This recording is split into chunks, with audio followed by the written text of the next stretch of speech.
Hi hello ಎಲ್ಲರಿಗೂ ನಮಸ್ಕಾರ. ನಿಮ್ಮ ಕಾವ್ಯ ಬಾಲಾಜಿ ಗೌಡ ಯೂಟ್ಯೂಬ್ ಚಾನಲ್ಗೆ ಸ್ವಾಗತ.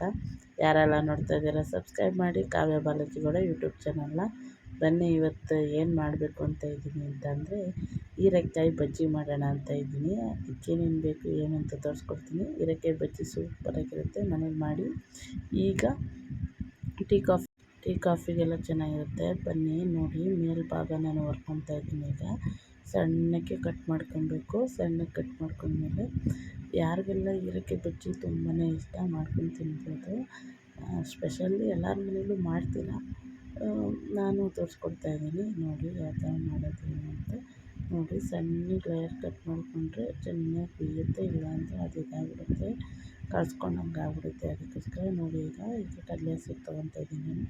ಕಡಲೆ ಹಸಿಟ್ಟು ಎಷ್ಟು ಬೇಕಷ್ಟು ಕಡಲೆ ಹಸಿಟ್ಟು ಹಾಕ್ಕೊಳ್ಳಿ ನಿಮಗೆ. ನಾನಿಲ್ಲಿ 2 ಬೌಲಷ್ಟು ಕಡಲೆ ಹಸಿಟ್ಟು ಹಾಕ್ಕೊತಾ ಇದ್ದೀನಿ.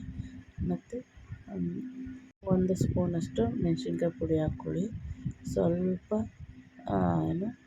ಸೋಡಾ ಹಾಕ್ಕೊಳ್ಳಿ. ಬೇಕು ಅನ್ನೋರು ಹಾಕ್ಕೊಳ್ಳಿ, ಇಲ್ಲಾಂದರೆ ಬೇಡ ಸ್ಕಿಪ್ ಮಾಡಿ. ನಾನಿಲ್ಲಿ ಸ್ವಲ್ಪ ಹಾಕ್ಕೊತಾ ಇದ್ದೀನಿ ಸೋಡಾ. ರುಚಿಗೆ ತಕ್ಕಷ್ಟು ಉಪ್ಪು ಹಾಕ್ಕೊಂಡು ಮಿಕ್ಸ್ ಮಾಡ್ಕೊಬೇಕು ಚೆನ್ನಾಗಿ. ಮಿಕ್ಸ್ ಮಾಡ್ಕೊಂಡ್ಮೇಲೆ ನೀರು ಹಾಕ್ಕೊಂಡು ಕಲಿಸ್ಕೊಳ್ಳಿ ನೀಟಾಗಿ, ಚೆನ್ನಾಗಿ ಬರುತ್ತೆ. ಬೇಕು ಅನ್ನೋರು ಅಕ್ಕಿ ಹಸಿಟ್ಟು ಹಾಕ್ಕೊಬೋದು. ನಾನಿಲ್ಲಿ ಅಕ್ಕಿ ಹಸಿಟ್ಟು ಹಾಕ್ಕೊಂಡಿಲ್ಲ. ಬೇಕು ಅನ್ನೋರು ಹಾಕ್ಕೊಳ್ಳಿ, ಚೆನ್ನಾಗಿರುತ್ತೆ ಅಕ್ಕಿ ಹಸಿಟ್ಟು ಹಾಕ್ಕೊಂಡ್ರೂ.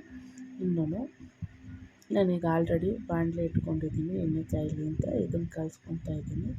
ಈಗ ಕಲಸಾದ್ಮೇಲೆ ಈಗ ಎಷ್ಟು ಹದ ಬೇಕು ಅಂತಲೂ ತೋರಿಸ್ಕೊಡ್ತೀನಿ ನೋಡಿ. ತೆಳ್ಳಾಗ್ಬಿಟ್ರೆ ಸಿಕ್ಕಾಪಟ್ಟೆ ಅದನ್ನು ಚೆನ್ನಾಗಿರಲ್ಲ ನೋಡಿ. ಇಷ್ಟಿರಬೇಕು. ಇಷ್ಟಿದ್ರೆ ಹೆಂಗಾರ ಮಾಡ್ಬೋದು, ಸೂಪರಾಗಿ ಬರುತ್ತೆ ನೋಡಿ. ಈಗ ನಾನು ಫಸ್ಟೇ ಇಲ್ಲಿ ಎಣ್ಣೆ ಬಾಣಲೆಗೆ ಇಟ್ಕೊಂಡಿದ್ದೆ ಕಾಯೋಕ್ಕೆ. ಈಗ ಕಾದಿದೆ. ಈಗ ಒಂದೊಂದೇ ಬಿಡೋಣ.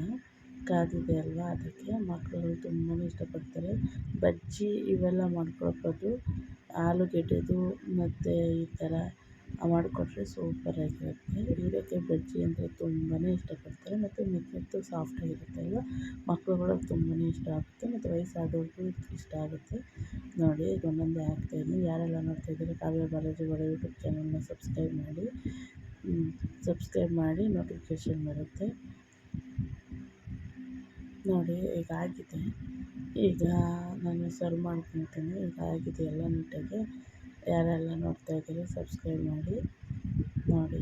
ಈಗ ಆಗಿದೆ, ಸರ್ವ್ ಮಾಡ್ಕೊತಾ ಇದ್ದೀನಿ ನಾನು. ಇದು ಸ್ವಲ್ಪ ಹೀಟೇ, ಬಟ್ ಅದು ಚೆನ್ನಾಗಿರುತ್ತೆ. ಯಾವಾಗಾದ್ರೂ ಒಂದ್ಸತಿ ರೇರ್ ಅಲ್ವಾ ಮಾಡೋದು, ಅದಕ್ಕೋಸ್ಕರ ಹೀರೆಕಾಯಿ ಬಜ್ಜಿ ನಾವು ಬೆಳೆದಿರೋ ತೋಟದಲ್ಲೇ ತೊಗೊಂಡು ಮಾಡಿದ್ರೆ ಸೂಪರಾಗಿರುತ್ತೆ ನೋಡಿ. ಇದಾಗಿದೆ. ನಾನು ಟಿಶ್ಯೂ ಪೇಪರ್ ಮೇಲೆ ಹಾಕ್ಕೊತಾ ಇದ್ದೀನಿ, ಎಣ್ಣೆ ಹೀರ್ಕೊಳ್ಳಿ ಅಂತ ಅಷ್ಟೇ. ಜಾಸ್ತಿ ಎಣ್ಣೆನೂ ಇರಲ್ಲ ಇದು. ಯಾರೆಲ್ಲ ನೋಡ್ತಾ ಇದ್ದೀರಾ ಕಾವ್ಯ ಬಾಲಾಜಿ ಗೌಡ ಯೂಟ್ಯೂಬ್ ಚಾನಲ್ನ ಸಬ್ಸ್ಕ್ರೈಬ್ ಮಾಡಿ. ಎಲ್ಲರಿಗೂ ಧನ್ಯವಾದ, ನಮಸ್ಕಾರ. ನೀವು ಮನೇಲಿ ಮಾಡಿ ನನಗೆ ಕಳಿಸ್ಕೊಡಿ. ಬಾಯ್.